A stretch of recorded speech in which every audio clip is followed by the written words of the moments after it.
A day in my life as tamang tao na may pangarap. So for today's mini vlog, mga tamang tao, ay papasok na nga pala ako dyan. So yan nga pala yung uniform namin as a student teacher, future educator yan. Nakagayak na nga pala ako dyan. Alam nyo ba, mga tamang tao, na pangarap ko talaga makapagsuot ng uniform ng student teacher. Pero higit sa lahat, pangarap ko talagang makapagsuot ng uniforme ng professional teacher or licensed professional teacher. So, nag-aayos na nga pala ako dyan, mga tamang tao. Naglalagay ako ng sunblock ni Perfect Skin.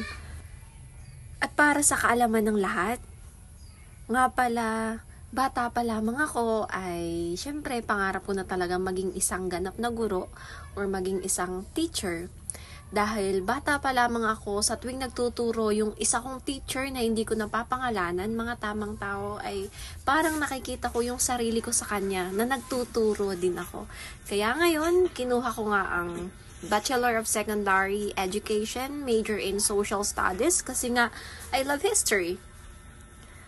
Love na love ko ang pag-aralan ng mga past events or mga past history. And most importantly, yung world history.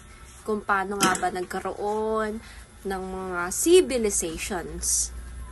Ipapakita ko nga pala sa inyo, mga tamang tayong ginagamit kong lotion, which is yung Myra E. So, para sa akin, mas nakakapagpaputi siya, mga tamang tao. Siya talaga yung hiyang sa akin na lotion, kaya kung gusto nyo ring pumuti, kagaya ko, gamitin nyo na din yan.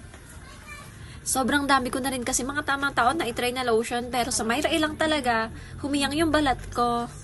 Kaya kung ako sa inyo, bumili na rin kayo nito. Not in sponsored. So, magli-lip tint na nga pala ako dyan, mga tamang tao. Para sa kaalaman ninyo, oo nga pala, ang nilalagyan ko lang ng lip tint is yung babang labi ko. Hindi ko alam eh.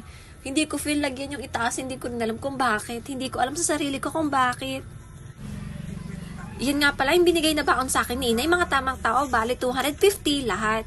Kasi nga may babayaran kami sa school at wala naman akong sasabayan, kaya mamamasahe lang ako. Alam nyo ba, mga tamang tao, nung elementary ako, 5 piso lang ang baon ko, at nung high school ako, 30 pesos lang ang baon ko, at napagkakasya ko na siya buong maghapon. Syempre, matipid ako noon.